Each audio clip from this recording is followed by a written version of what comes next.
Vote पाउनका लागि आफ्नै गाउँका दाजुभाइलाई मार्ने, छुरी हान्ने, ढुङ्गा हान्ने, किच्याउने, मारेर फाल्ने, यो पनि कुनै राजनीति हुन्छ? राजनीतिमा प्रतिस्पर्धा गरौँ न, मारामार किन गर्ने? चुनाव लडौँ न, मारामार किन गर्ने? भोट खसाउँ न, ढुङ्गा हानाहान किन गर्ने? खुकुरीले काटाकाट किन गर्ने? त्यसकारण यो गठबन्धन एक्लै लड्ने आँटै गर्दैन, त्यो भित्रका कोही पनि। बिचरा कांग्रेस माया लाग्छ मलाई। हेर्दा हेर्दै कांग्रेस के भइसक्यो भने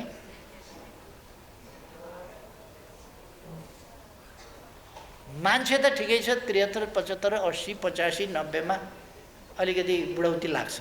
एउटा पार्टी त जवान हुन्छ नि 80, 90, 100, 200 वर्षमा। कांग्रेस के भएको? लौरो टेकेर पनि अडिन नसक्ने भइसक्यो क्या, अडिनै नसक्ने, खुट्टै टेक्न नसक्ने भइसक्यो। अनि प्रचण्ड खोजिया छ, अर्को खोजिया छ, अर्को खोजिया छ, लौ न हातसम्म भने चाहिँ यता के भएको कांग्रेस? पार्टी त यति साह्रो त नहुनु पर्ने। र सञ्चार माध्यमहरूबाट यस कार्यक्रमसँग आबद्ध हुनुभएका सम्पूर्ण हिमाली भेग र अन्यत्रका नेपालभित्र र नेपाल बाहिर रहेका सम्पूर्ण दिदीबहिनी तथा दाजुभाइहरू, सबभन्दा पहिले त म लोकतान्त्रिक शेर्पा सङ्घको दोस्रो राष्ट्रिय महाधिवेशन जुन भव्यताका साथ तपाईहरुले सुरु गर्नुभएको छ, यो त्यत्तिकै उपलब्धिहरू साथ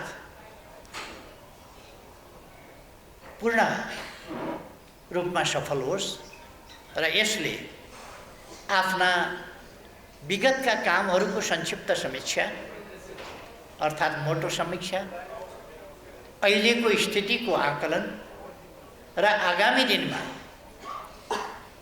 लोकतान्त्रिक शेर्पा सङ्घले गर्नुपर्ने कामहरू, पूरा गर्नुपर्ने उत्तरदायित्व, यसका सामु रहेका चुनौतीहरू, तिनको समाधान कसरी गर्ने भन्ने सम्बन्धका नीति योजनाहरू सहित आफ्ना कामहरू तय गरेर र ती कामहरू साकार पार्ने योग्य नेतृत्व निर्माण गरेर यो अधिवेशन भव्य ढङ्गले सफल हुनेछ भन्ने मैले विश्वास लिएको छु।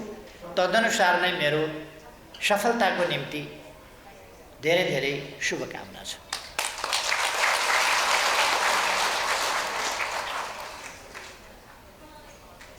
आज देश जागेको छ, जनता जागेको छ। अब दुर्गम ठाउँका हिमालका खोजहरूका, हिमाल पारीका खोजहरूका हिजो पछाडि परेका बुझ्दैनन् भनेका जनता पनि आज बुझ्ने भएका छन्, जागरुक भएका छन्, उठेका छन् र आफ्नो भविष्य आफै फैसला गर्ने अठोटका साथ अगाडि बढेका छन्। तराई मधेसलाई झुक्क्याउन खोजियो, तराई मधेसलाई झुक्क्याएर गलत बाटोमा लान खोजियो। आज तराई मधेस जागरुक भएको छ र सही बाटो पहिल्याउँदै अगाडि बढिरहेको छ। हिमाली भेगलाई, पहाडी भेगलाई, पूर्वलाई, पश्चिमलाई, जनजातिहरूलाई, आदिवासीलाई, शेर्पा हुन्, लेप्चा हुन्, भोटे हुन् अथवा बिष्ट हुन् अथवा गुरुङ हुन् अथवा मगर हुन् अथवा अरू हुन्, तामाङ हुन् कि जोसुकै हुन्, सबैलाई भड्काउन खोजियो, बेथोल्न खोजियो, गलत सूचना सम्प्रेषण गर्न खोजियो, सही सूचनाबाट वञ्चित गर्न खोजियो र कहिलेकाहीँ उनीहरूको भावनासँग खेल्ने दुष्प्रयास भयो, जनता अल्मल्याउने कोसिस भयो। आज नेपाली जनता के हिमाल, के पहाड, के तराई, के पूर्व, के पश्चिम, आज ताप्लेजुङको कञ्चनजङ्घा परीको भुम्सादेखि लिमी भ्यालीदेखि लिम्पियाधुरा, लिपुलेख र कालापानीसम्म दुर्गम भनिएका सबै ठाउँहरू जागेका छन्। यसै कारण त यो जनता जागेको कुरालाई, यस भेललाई कसरी रोक्ने भने समस्या परेको छ। एमाले जनताका इच्छाहरू, जनताका आवश्यकताहरूलाई बुझेर तिनीहरूलाई पुरा गर्ने, देशबाट गरिबी हटाउने, असमानता हटाउने, भेदभाव हटाउने, सामाजिक न्याय र सहितको समृद्धि, संविधान र कानुन बमोजिम सुशासन, शान्ति सुव्यवस्था, भ्रष्टाचार नियन्त्रण र निर्मूलन गर्दै सुशासनको बाटोमा देशलाई अगाडि लाने, देशका उपलब्धिहरू सम्पूर्ण नेपाली जनताका हुने, यस परिपाटीका साथ नेकपा एमाले अगाडि बढेको छ। जनतालाई साथमा लिएर अगाडि बढेको छ। आज नेपाल, नेपाली जनता नेकपा एमालेका वरिपरि गोलबन्द हुँदैछ र समृद्ध नेपाल, सुखी नेपाली बनाउने नेपालको राष्ट्रिय आकांक्षा सफल पार्न एकजुट भएर अगाडि बढिरहेको छ। यही कुरासँग आत्तिएका छन् केही प्रतिक्रियावादी शक्तिहरू। यस कुरासँग आत्तिएर 5 दलीय गठबन्धन, 5 दलीयले नपुगेर अझ गठबन्धन विस्तारका लागि कुदिराखेका छन्। कहिले 8 दलीय गठबन्धन बनाउने, कहिले के बनाउने भनेर कुदिराखेका छन्। यो गठबन्धन किन बनाउनु पर्यो? यति साह्रो गठबन्धन किन बनाउनु पर्यो? आफ्नो आफ्नो चुनाव लडेर अनि सरकार को मिलेर बनाउने। तर उहाँहरूलाई के छ भने सरकार को मिलेर बनाउने त हुन्थ्यो, एमालेले बहुमत ल्याइहाल्छ अनि अरूले के मिलेर बनाउने र।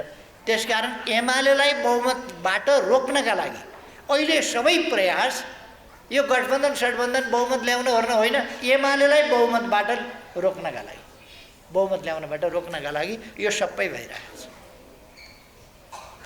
तर म जहाँ जान्छु, जहाँ पुग्छु, जुन भेगका जनतासँग भेट्छु, अन्तर्क्रिया गर्छु, कुराकानी गर्छु, संवाद गर्छु, त्यहाँ म देख्छु जनता समृद्ध नेपाल, सुखी नेपाली बनाउनका निम्ति कृत सङ्कल्पित छ। जनता दृढ अठोटका साथ अगाडि बढेको छ र यो काम नेकपा एमालेको अगुवाईमा मात्रै हुन सक्छ। एमालेको नीति र सङ्गठनमा आबद्ध भएर मात्रै यी काम हुन सक्दछन् भनेर जनताले बुझेको छ। लोकतान्त्रिक शेर्पा सङ्घले पनि यही बुझेको छ। यही उद्देश्य प्राप्तिका लागि अहिले हाम्रा कलाकार भर्खर एउटा सानो बहिनी नाचेर जानुभयो। यही भावका साथ देशको मुहार फेर्नका लागि, समृद्ध नेपाल, सुखी नेपाली बनाउनका लागि नेकपा एमालेलाई जिताउनु छ, सूर्य चिन्हमा छाप लगाउनु छ भनेर उहाँ जानु। आज कलाकारहरूको भावना, साहित्यकारहरूको भावना अथवा मजदुरहरूको भावना, किसानहरूको भावना, व्यापारीहरूको भावना, वास्तविक उद्यमी व्यवसायीहरूको भावना, शिक्षकहरूको भावना, प्राध्यापकहरूको भावना, मजदुर किसान लगायतका अरू कर्मचारीहरूको भावना, सेना प्रहरीको भावना, सबैको भावना एउटै छ। सबैको भावना एउटै छ। नेकपा एमाले विजयी हुनुपर्दछ। यो बिल्कुलै सही र सत्य कुरा हो। नेकपा एमाले विजयी हुनुपर्दछ। एमाले विजयी हुनका लागि एमाले विजयी हुनुपर्ने होइन। यस देशलाई ओह्रालो लाग्न नदिन, यस देशलाई अगाडि बढाउन, यस देशलाई माथि उठाउनका लागि नेकपा एमाले चाहिन्छ। नेकपा एमालेको सरकार, नेकपा एमालेलाई सरकारमा पुगेर कुनै गजक्क पर्नका लागि होइन। दसैँमा केटाकेटी दसैँ आयो भनेर नाचे जस्तो, लोसारका बेला लोसार आयो भनेर नाचे जस्तो खुसी भएर नाच्नका लागि होइन, देश बनाउनका लागि नेकपा एमालेको सरकार चाहिएको छ। नेपाल एउटा विविधतायुक्त समाज हो। यहाँ विभिन्न जातिहरू छन्, विभिन्न भाषाहरू छन्, विभिन्न वेश छन्, विभिन्न संस्कृतिहरू छन्, विभिन्न खानेकुराहरू छन्, विभिन्न पहिरन, विभिन्न परिकार, विभिन्न संस्कृति, विभिन्न भाषा, विभिन्न नाच, विभिन्न गाना, विभिन्न प्रकारका बाजा वाद्यवादन, यी सबै छन् र विभिन्न संस्कार र संस्कृतिहरू छन्। त्यस्तोको सङ्गम भएको सानो देश, ठुलो संस्कृति, ठुलो सांस्कृतिक सम्पदा र सम्पन्नता। विविधता भनेको के हो? सम्पन्नता हो। बाजामा एउटा मादल मात्रै भएको भए गजब हुन्थ्यो होला र। यहाँ टुङ्ना पनि छ, यहाँ डम्फु पनि छ, यहाँ च्याब्रुङ पनि बजाइन्छ, यहाँ ढोलक पनि छ, ढोल पनि छ, ड्रम पनि छ, दमा पनि छ, ट्याम्को पनि छ, नगरा पनि छ, अनेक प्रकारका बाजाहरू छन्। तब नै नेपाल सांस्कृतिक हिसाबले सम्पन्न छ। यसलाई हामीले मादल र ढोलकका बीचमा, टेम्को र धमाका बीचमा झगडा लगायो भने बाजा बज्दैन। टेम्को बजिराखेको छ तर त्यसको ताल मिलाउनका लागि ड्याममा फेरि दमा चाहिन्छ, त्यसको लय मिलाउनका लागि ज्याममा ज्याम्टा चाहिन्छ। यसो भएर यिनीहरूको बीचमा झगडा होइन, यिनीहरूको बीचमा एकता चाहिन्छ, यिनीहरूको बीचमा ताल मेल चाहिन्छ। हामी 100 थरी बाजा एउटै धुन के भन्ने गीत गाउँछौँ नि, 100 थरी बाजा एउटै ताल, 100 थरी नाच हुन्छ, एउटै चाल हुन्छ। यो नेपालको विशेषता हो। नेपालमा जातीय राजनीति, जातीय राज्य अनेक भनेर नेपाली जनतालाई भड्काएर लडाइँ लगाउने कहिल्यै नटुङ्गिने लडाइँ। किन कुन जात नेपालबाट सिद्ध्याएर लडाइँ टुङ्गिन्छ? कुनै जात सिद्ध्याएर लडाइँ टुङ्गिने हो र? यो त एउटा भावनामा बगाइदिने मान्छेहरूलाई, एकता हुन नदिने। हामीले इतिहासमा हेरेका छौँ, भर्खरैको कुरा हो, केही वर्ष अगाडि मात्रै रुवान्डा केही महिनामा, 3-4 महिनामा 10 लाख मान्छे केही पनि कारण छैन मारामार गरेर सिद्धिए आपसमा। हुतु र तुत्सी भन्ने दुईटा जात, उनै अफ्रिकी जात हो, दुईटा शाखा होला, दुईटा खानदान होला। तीका मान्छे, हुतु अलिक बढी सङ्ख्यामा, तुत्सी अलिक सानो सङ्ख्यामा, जति सङ्ख्यामा भए पनि के भएर परस्परमा घृणा गर्ने, मारामार थाल्ने। अहिले त्यहाँ उनीहरूले यस्तो संविधान बनाए, जात लेख्न पाइँदैन, थर मात्रै लेख्नुपर्छ, नाम मात्रै लेख्नुपर्छ, जात भन्ने उल्लेख गर्न पाइँदैन। हामी अमेरिकामा जान्छौँ, जातको कुरा गर्यो भने हेपेको जस्तो हुन्छ, डिस्क्रिमिनेसन भन्छ त्यहाँ, त्यो हुन दिँदैन। एउटा अन्तर्राष्ट्रिय क्रिकेटमा एउटा खेलाडीलाई, भारतीय खेलाडीलाई दण्डित गरेको पछि उसले क्षमा याचना गरेर त्यसलाई टुङ्ग्याएको हामीलाई याद हुन्छ। अलिकति जात जनिने गरी गाली गर्यो उसले, जात जनिने गरी गाली गर्दाखेरि दण्डित हुनु पर्यो। जातलाई गाली गर्न पाइँदैन। सबै जात सम्मान योग्य छन्, सबै जात महान छन्। त्यसमा पनि मैले भनिरहनु पर्दैन, शेर्पा असाधारण जाति हो एउटा, जो संसारको सबभन्दा उचाइमा बस्छ, सबभन्दा अल्गो ठाउँमा बस्छ, जो सबभन्दा टाढा देख्छ। शेर्पा भनेको कुवाको भ्यागुतो जस्तो होइन, त्यो चाहिँ आकाशमा धेरै उचाइबाट उड्ने चिल जस्तो हो। त्यो त बसाइ नै उसको अल्गो ठाउँमा हुन्छ, हेर्दैखेरि पनि डाँडाबाट कहाँसम्म पल्लो डाँडा पल्लो डाँडा पल्लो डाँडा, त्योभन्दा पल्लो डाँडासम्म देख्ने ठाउँमा बस्छ, अलिक परतिर मात्रै देख्ने ठाउँमा होइन। शेर्पाको बसाइ नै टाढा टाढा देख्ने गरी बसिया हुन्छ। त्यो त्यस्तो जात हो जसले टाढा टाढा देख्न सक्छ। अलिक अध्ययन हुँदैछ अहिले शेर्पाहरूको फोक्सो कस्तो छ। अहिले ब्लड टेस्ट हुँदैछ शेर्पा, फोक्सोको परीक्षण हुँदैछ कि यो कसरी बिना अक्सिजन त्यति माथि माथि कसरी हिँड्छ। म जेलबाट छुटेपछि 14 वर्ष त कुँज्याएर राखेको जेलमा मलाई। अनि मलाई गोसाइँकुण्डसम्म त पुगेर आउनु पर्यो भन्ने लाग्यो। गोसाइँकुण्ड गएँ। अनि के पाती भन्छ यहाँ रसुवाको नि धुन्चेबाट माथि गएपछि कस्तो मैले अहिले बिर्सिदिएँ यहाँनिर ठाउँ लौरीबेन्नाभन्दा अलिक तल गाउँ छ नि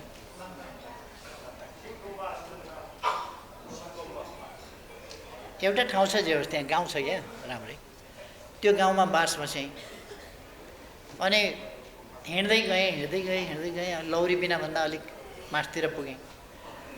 एकजना युवा चाहिँ फर्किँदै रहेछ। अनि अब कति माथि छ गोसाइँकुण्ड भनेको यहीँ मासतिर हो भने। अनि तपाईँ कहिले जानुभएको भनेर अघि गएको। कहाँबाट जानुभएको भने धुन्सेबाट अघि गएको अरे। अनि त्यहाँ नुहाइधुवाइ गरेर यसो एक कप चिया खाएर फर्केको, खानासाना खाएर फर्केको के गरेर। अब उसले त अघि धुन्सेबाट हिँडेको, धुन्सेबाट अघि हिँडेको मान्छे अघि नै गोसाइँकुण्ड पुगेर नुहाइधुवाइ गरेर खानासाना खाएर फर्किने मान्छेले त गोसाइँकुण्ड यहीँ माथि भन्ने भयो। अनि हामीलाई चाहिँ कति घन्टा लाग्छ भनेर सोध्यौँ हामीले। खोइ तपाईँहरू हिँड्दै हिँड्नुहुन्न न, अब कति लाउनुहुन्छ कति लाउनुहुन्छ भनेर। अनि अलिक माथि पुग्यौँ हामी। अलिक माथि पुगेपछि तलबाट त्यो लौरीबेन्नाभन्दा तलबाट ड्याङ ड्याङ ड्याङ ड्याङ ढ्याङ्ग्रो बजाउँदै बजाउँदै गीत गाउँदै गाउँदै एउटा एक लस्कर मान्छेहरू, महिलाहरू, पुरुषहरू, एक लस्कर अलिक बच्चा बच्चीहरू समेत आए। यसो हेरेको दौडिराखेका छन् तिनीहरू। हामी हिँड्न सकिराखेका छैनौँ, उनीहरू त दौडिराखेका छन् उकालो। अलिक माथि पुग्यौँ हामी। थोरै मासतिर पुग्दा उनीहरूले हामीलाई भेटिसके। अनि हामीले अलिकति बाटो छोड्यौँ, उनीहरू ड्याङ्ग्रो बजाउँदै नाच्दै गाउँदै दौडिँदै नाच्दै अगाडि बजे गीत गाउँदै उनीहरूलाई त उकालो जस्तो पनि छैन, केही पनि छैन। अनि हामी छक्क पर्यौँ कि यो यस ठाउँमा बस्नु, यस ठाउँको फोक्स हो, यो अल्टिट्युड एक्लाइमेटेड हुने यो कुरा चाहिँ सजिलो यहाँका मान्छेलाई हुने। हामीलाई त उनीहरू त त्यहाँ सधैँ त्यहाँको वातावरण, त्यहाँको अल्टिट्युड त्यो कुरासँग सधैँ एक्लाइमेटाइज्ड छन् उनीहरू। तर हामी चाहिँ लाई गाह्रो हुन्छ। शेर्पा त्यस्तो जाति हो। सबभन्दा पहिले सगरमाथाको टुप्पामा शेर्पाले छोड्यो। शेर्पा नपुगिकन अहिलेसम्म शेर्पा नपुगिकन अरू पुग्न सकेकै छैन। शेर्पा हुन्छ नै, हुनैपर्छ। जे होस्, यो उचाइसँग कष्ट सहन सक्ने, उकालो हिँड्न सक्ने, उकालोमा पनि उकालोको जिन्दगी, पहाडको जिन्दगी भने त कष्टको जिन्दगी हो नि। उकालो हिँडेर मात्रै हुँदैन, भारी लिएर हिँड्नुपर्छ, भारी बोकेर हिँड्न सक्नुपर्छ। त्यो गर्न सक्ने थोरै जातिहरूमध्ये जे होस्, आज त्यो जाति बहादुर जाति हो। तर झगडा गर्न बहादुर होइन, यो काम गर्न, असम्भव भएका चिजहरूलाई सम्भव बनाउन बहादुर शेर्पा जाति। म साथीहरूलाई आग्रह गर्न चाहन्छु, आफ्नो जातिप्रति हामी गर्व गरौँ। र शेर्पा एउटा गौरव गर्न लायकको जाति हो। अब यसले विचारमा पनि गल्ती गर्नु हुँदैन। मैले अघि नै भने, यो टाढा हेर्न सक्ने, समृद्ध नेपाल, सुखी नेपाली कसरी बनाउन सकिन्छ भनेर हेर्न सक्ने फार साइटेडनेस, दूरदृष्टि भएको जाति हो। त्यसकारण यस जातिले गल्ती गर्दैन। यसले अवश्य नै सही ढङ्गले आफ्नो गन्तव्य पहिल्याएको छ भन्ने मैले ठानेको छु। हामी सामाजिक सद्भाव, म नेपाली जनतालाई धन्यवाद भन्न चाहन्छु। नेपाली जनताले सामाजिक विद्वेष भड्काउन खोज्ने, घृणाको खेती गर्न खोज्ने, समाजमा द्वन्द्व मचाउन खोज्ने, सामाजिक सद्भाव बिथोल्न खोज्ने, सामाजिक दुर्भावबाट द्वन्द्व सिर्जना गर्न खोज्ने, आफ्नो द्वन्द्वका घटिया उद्देश्यहरू खराब उद्देश्यहरूका लागि अनि विभिन्न प्रकारका साम्प्रदायिक हत्कण्डाहरू प्रयोग गर्ने, नाराहरू लगाउने यस प्रकारका क्रियाकलापहरूबाट नेपाललाई नेपाली जनताले जोगाएका छन्। यो जोगाउने कुरामा नेकपा एमाले अगुवाई गरेको छ, नेतृत्व गरेको छ। म नेपाली जनतालाई धन्यवाद भन्न चाहन्छु कि नेपाललाई एकताबद्ध राखेर अब अगाडि बढ्न सफल भएको। अघि मैले सुने साथीहरूले बोल्दाखेरि भन्नुभयो कि हामीलाई सामाजिक न्याय र समानता सहितको समृद्धि चाहिएको छ। एमालेको उद्देश्य नै त्यही हो। शान्तिपूर्ण नेपाल, समृद्ध नेपाल, आधुनिक नेपाल, सुविधा सम्पन्न नेपाल, सामाजिक न्याय र समानता सहितको नेपाल, भयरहित र आत्मसम्मानयुक्त ढङ्गले बाँच्न पाउने नेपाल, के खाउँ के लाउँ भन्ने अवस्था नभएको, गरिबीका रेखामुनि जनता छ भन्न नपरेको यो धरती र हाम्रो देश हाम्रा जनतालाई अरू डबल जनसङ्ख्या, योभन्दा 2 गुणा जनसङ्ख्या भए पनि खुवाउन पुग्ने गरेको हामीसँग जमिन छ, उर्वर जमिन छ, यस्तो प्रकृति छ। त्यस कारण हामीले चिन्ता गर्नुपर्ने स्थिति होइन, व्यवस्थापन राम्रो गर्नुपर्ने स्थिति हो। राजनीतिक व्यवस्थापन, आर्थिक व्यवस्थापन, सामाजिक व्यवस्थापन सही ढङ्गले गर्नुपर्दछ। हाम्रो गौरवपूर्ण इतिहास, सम्भावनायुक्त वर्तमान र सुन्दर भविष्यलाई हामीले चिनेर अगाडि बढ्नुपर्दछ। यस कुरामा साथीहरू त्यसै गरी अगाडि बढिरहनु भएको पाउँदा मलाई खुसी लागेको छ। र नेपालका शेर्पा मात्रै होइन, दुर्गमदेखि सुगमसम्म जुनसुकै पेसा व्यवसायमा जहाँसुकै बस्ने, जुनसुकै भाषा बोल्ने जनता हुन् नेपाली जनता। सबैका समस्या समाधान गरिनुपर्दछ। सबैले उचित अवसर पाउनुपर्छ, सबैले उचित हक पनि पाउनुपर्छ, अधिकार पाउनुपर्छ। त्यो अधिकारसम्म पुग्ने हक पनि सबैले पाउनुपर्छ। यस बाटोमा नेकपा एमाले छ। नेकपा एमाले सोच्छ बहुदलीय व्यवस्था, लोकतन्त्रमा प्रतिस्पर्धा हुन्छ, प्रतिस्पर्धीहरू हुन्छन्, तर लोकतन्त्रमा प्रतिस्पर्धा भनेको शत्रुता गर्ने होइन। अस्तिको निर्वाचनमा हामीले देख्यौँ बुथ कब्जा गर्ने, मारामार गर्ने, भोट पाउनका लागि आफ्नै गाउँका दाजुभाइलाई मार्ने, छुरी हान्ने, ढुङ्गा हान्ने, किच्याउने, मारेर फाल्ने, यो पनि कुनै राजनीति हुन्छ? भोट पाउनका लागि आफ्नै पल्ला घरको भाइलाई, आफ्नै पल्ला घरको दिदीलाई मारेर अनिखेरि भोट जित्ने, यस्तो पनि राजनीति हुन्छ? त्यसै कारण मैले भन्ने गरेको छु, लोकतन्त्रमा प्रतिस्पर्धा हुन्छ, शत्रुता होइन।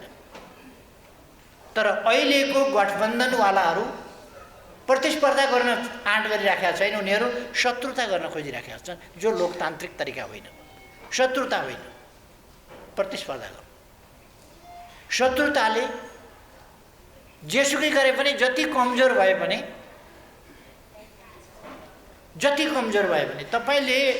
तपाईँ बलियो हुनुहुन्छ, तर तपाईँले कमजोर एउटा सानो मुसो समाउनु भयो भने तपाईँको औँला टोकिदिन्छ। त्यसले टोक्छ नि त, किन तपाईँले उसमाथि खतरा पारेपछि त उसले तपाईँलाई त टोक्छ।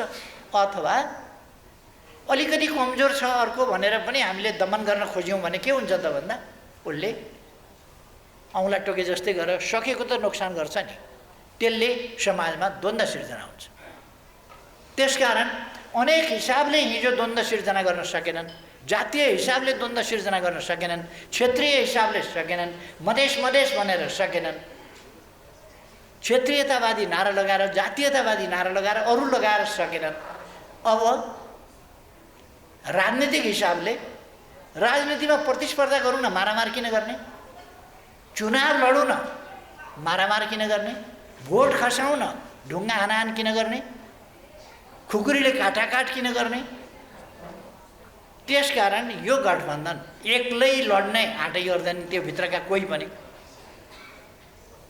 बिचरा काङ्ग्रेस माया लाग्छ मलाई। हेर्दा हेर्दै काङ्ग्रेस के भइसक्यो भने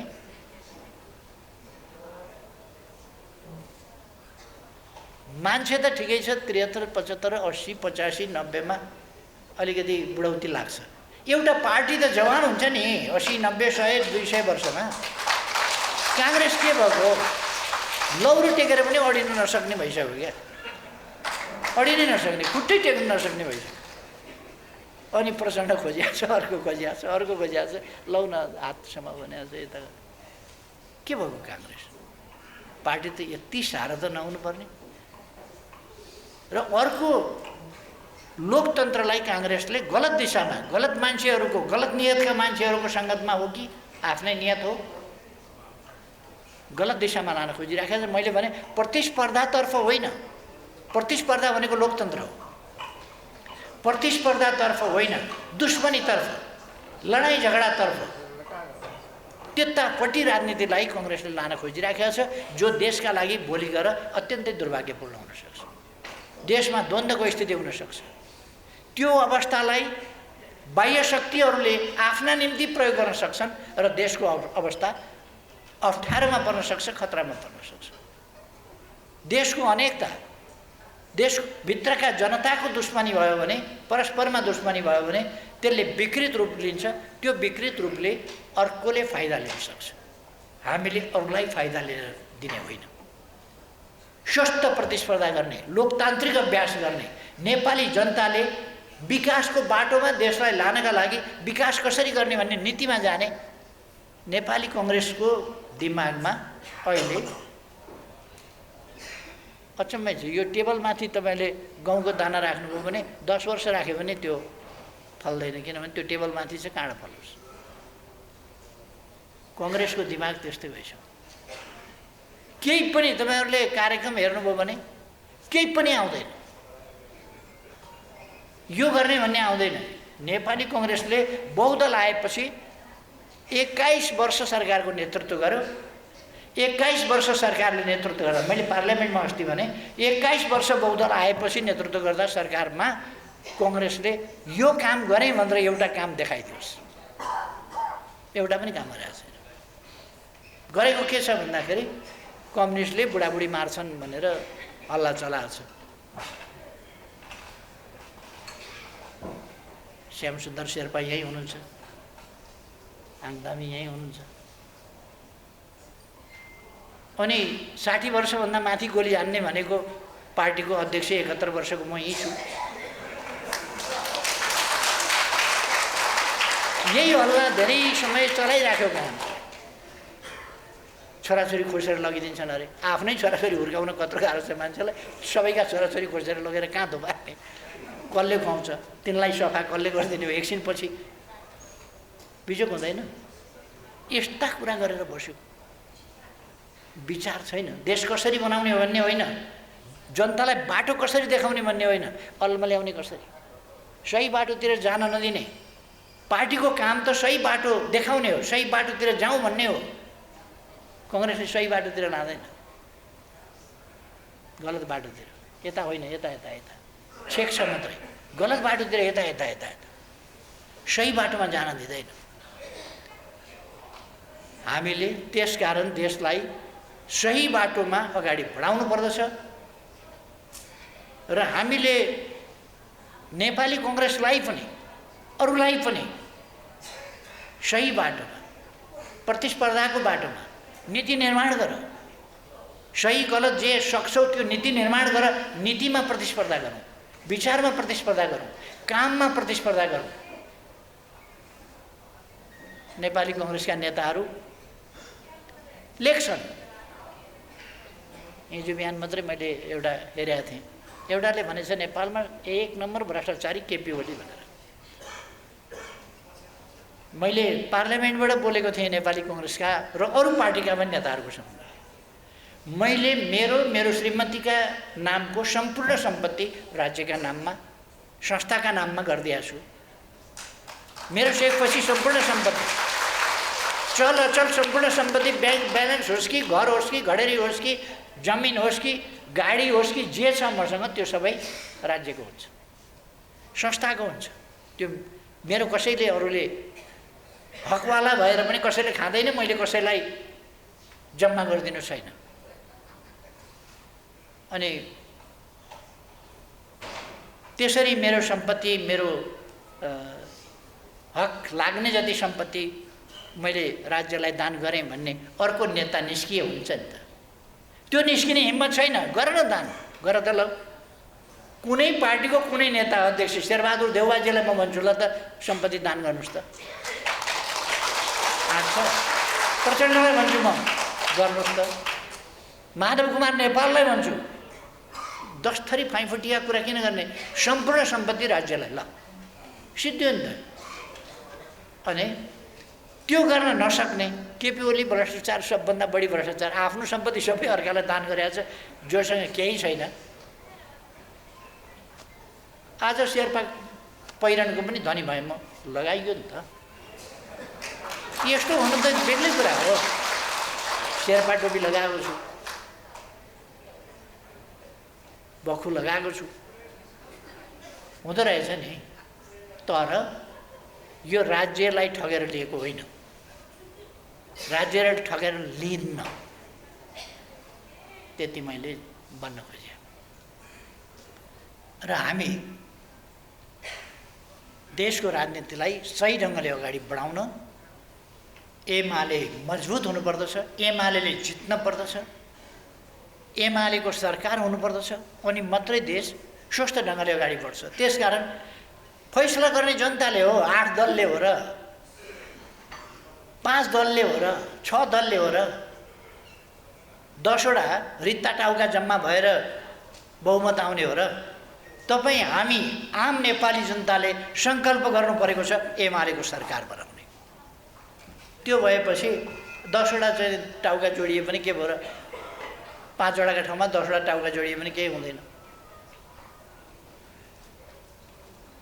अब यसो भएर म साथीहरूलाई आग्रह गर्न चाहन्छु, हामीले हाम्रा दाजुभाइ दिदीबहिनीहरूलाई भ्रममुक्त गर्न सक्रिय हुनुपर्दछ, गति साथ सङ्गठन गर्नुपर्दछ, आफ्नो सदस्यता वितरण गर्नुहोस्, सबै शेर्पा समुदायमा आफ्नो सदस्यता पुर्याउनुहोस्, सबैलाई सङ्गठित गर्नुहोस्, सबैलाई भ्रममुक्त गर्नुहोस्, अल्मल्याउनुहोस् होइन, स्पष्ट पार्नुहोस्, अँध्यारो बनाउनुहोस् होइन, ज्योति छर्नुहोस्, आफै अगुवा भन्नुहोस्, मेरो साथीहरूलाई आग्रह छ।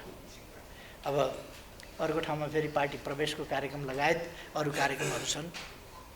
तीजको एउटा कार्यक्रम भइराखेको छ, त्यहाँ पनि पुग्नुपर्ने छ, आउँछु पछि भनेर मैले खबर गरेको छु उहाँहरूलाई। फेरि बेलुकासम्म महिला दिदीबहिनीहरूको तीजमा त फेरि राति अबेलासम्म बस्न गाह्रो हुन्छ उहाँहरूलाई, त्यस कारण म गइ पनि हाल्नुपर्नेछ। र म यहाँहरूको यस दोस्रो अधिवेशनको भव्य सफलताको निम्ति फेरि शुभकामना व्यक्त गर्दै र अब जे बाँकी कामहरू छन् अत्यन्त छोटोमा गर्ने गरी तयारीका साथ बसेर छोटोमा गरेर म हिँड्नुपर्ने कुरा म साथीहरूलाई निवेदन गर्न चाहन्छु।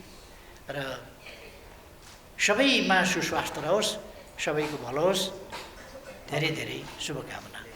धन्यवाद।